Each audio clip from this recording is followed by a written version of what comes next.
Good evening, children. Today we shall start a new chapter, that is Indian Constitution. Now, what we shall learn in this chapter is about how the Indian Constitution was framed, who all were involved in framing the Indian Constitution. Then we'll also discuss about the role of Assam, that is, who all from Assam contribute towards the framing of our constitution. Then we will also discuss about the preamble. Then we'll also discuss about the historical background of our constitution and the characteristics. Now, before starting with, first of all, what is a constitution? So, constitution is a set of rules or guidelines or principle that helps to run a country smoothly. So, in other words, it speaks of the administrative structure, the power and function of the government of a country. And in fact, every country at present has their own constitution, and there are different kinds of constitution. Some are written, some are unwritten, some are flexible, some are rigid. And ours, Indian Constitution, is a mixed constitution. It has the features of both rigid as well as flexible characteristics, which we shall discuss in the later part. Now, the Indian Constitution was being adopted in the year 1950, 26 January, and it took years to draft this constitution. But before that, let's go back how the Indian Constitution came into being. Let's talk about the historical background. Now, if you remember, in the previous classes, that is class 5, 6, we have discussed about the revolt of 1857. There were several causes, and at that time, the Indian Sepoys, they also revolted. That is known as Sepoy Mutiny. And the reason why the Indian Sepoys revolted against the British was like discrimination against the Indian soldiers. The Indian soldiers were not given high post, neither they were being promoted. The salary was less. They were being forced to fight outside the country. Lots of other things. So this angered the Indian soldiers and they revolted. But the revolt was being suppressed by the British. But after the suppression of the revolt, that is in the year 1857, the very next year, 1858, the East India Company withdrew its rule, and ruling power was transferred directly to the crown, that is, to the King of England. And after that, we were no longer under the rule of the East India Company anymore, but now we directly came under the rule of the British. That is, the crown, the king is going, or the England is directly going to rule us through some representative which they will send them to India, like a viceroy or the governors. So after that, the British government introduced several laws to consolidate its power to rule India. Like in the year 1861, the British introduced the Indian Council Act, and then in 1892 the Indian Council Act was amended, and the process of selection of representative was introduced. Then later on the Government of India Act was introduced, that is in the year 1909. But in spite of introducing new laws and policies by the British, the Indians were not happy with all these new rules or act, because Indians wanted their own rules. In fact, they don't even want the British to rule us. They want India to be a sovereign state and have their own rules and regulation, own constitution. So in spite of the British introducing new policies and new acts to rule India, yet the Indians were not satisfied, were not happy. Now the Government of India Act, also known as Morally Minty Reforms, because this reform was headed by a British person whose name was Morally Minto. Then in the year 1919, the Government of India Act has somewhat introduced the autonomous governance system to a limited extent. Then in the year 1935, the Government of India Act was introduced, which introduced the autonomous and federal governance system.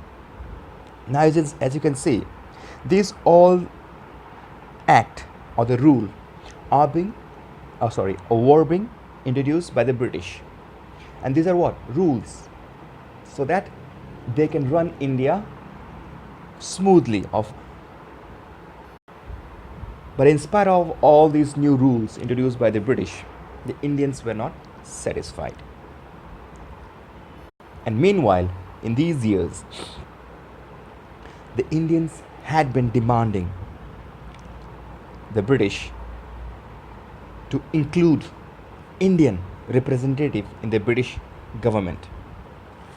And the British government was forced to include limited Indian representative to their government by passing different acts at different times, or else the Indian would revolt or protest. So to keep the Indian happy, or to satisfy the Indians, time and again the British government used to include Indian representative, but to a limited extent. Then in the year 1922, Mahatma Gandhi demanded for a separate constitution, and that constitution would be prepared by the Indian for India. Then again in the year 1928, the Swaraj Party also demanded for a constituent assembly to frame a constitution for India. Now what is constituent assembly? Now constituent assembly means a body or an assembly who will be responsible, or the people will be responsible to draft or to make the Indian constitution. Then soon the World War II started, and in this World War, as you know, that the Indian sepoys were working for the British. So the Indian sepoys, soldiers, were sent to fight for the British in the war. And the Indians were not happy with this. So in order to win India's support in the war, the British government in the year 1940, through the August Proposal, at last accepted the demand for a separate constitution. And thus, in the year 1946, the cabinet mission visited India and offered proposal to frame a separate constitution. And then what? A constituent assembly was formed, and in which Dr. Rajendra Prasad was elected as the chairman of this assembly. Now, After India got independence from the British, the Constituent Assembly got the right to frame the Constitution. So in August 29, 1947, a drafting committee was formed. That is, the person who will be involved in making the Constitution. And Dr. Bhimrao Ambedkar was the chairman, along with 6 other members. And those 6 other members were Gopalaswamy Iyengar, Alad Krishnan Swamy Iyer, K.K. Munshi, Syed Muhammad Sadullah, who was from Assam, N. Madhav Rao, and D.P. Khaitan. These were also the 6 members of the drafting committee, and Bhimrao Ambedkar was the chairman of the drafting committee.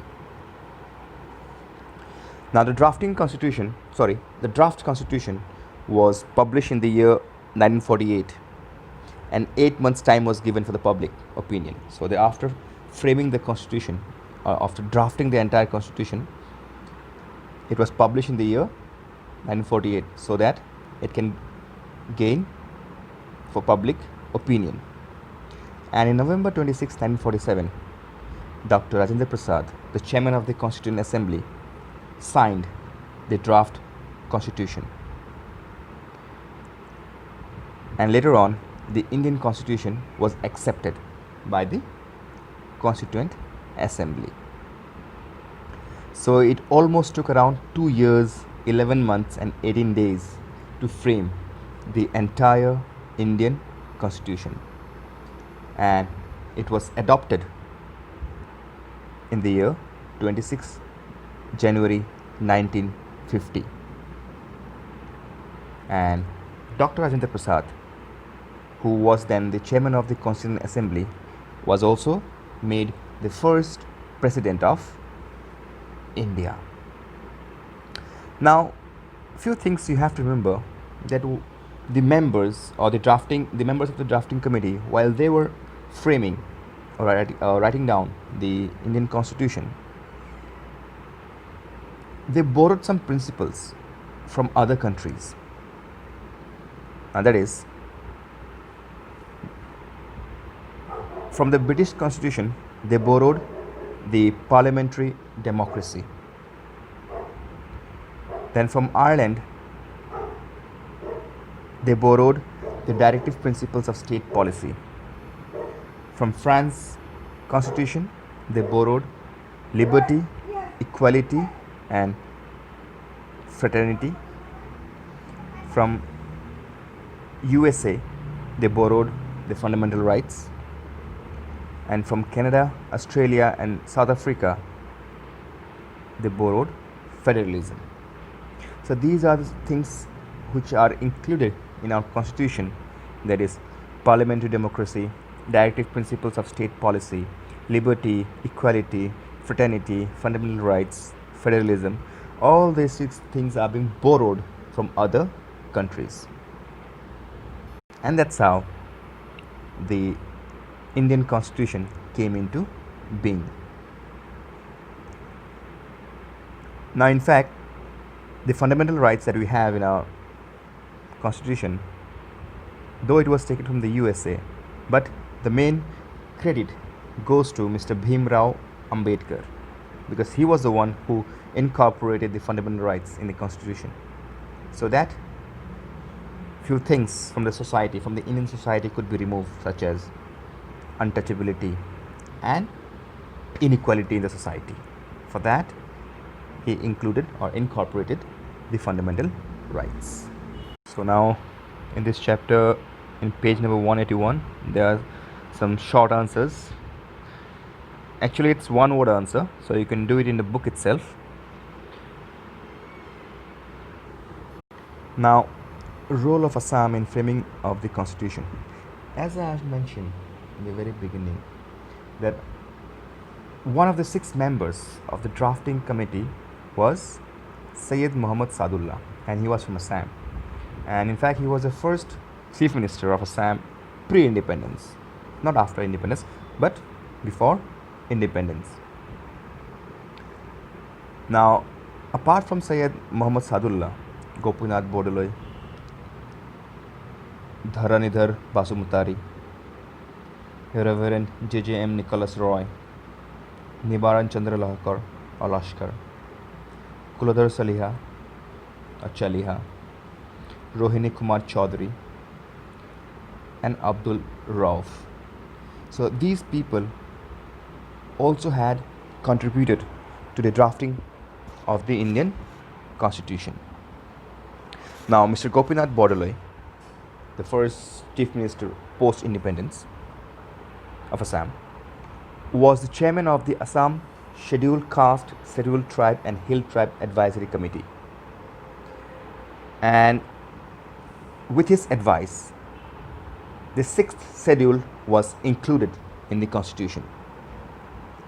Now this schedule, the 6th schedule, had provision for autonomous administration for the northeastern hill and tribal region. And that's why if you see we have the Thengal Autonomous Council, the Tiva Autonomous Council, like they have their own autonomous governing power. So in this way, these people played a powerful and important role in drafting the Indian Constitution. So that's all for today. In the next class, we'll discuss about the preamble to the Constitution and the characteristics of the Indian Constitution.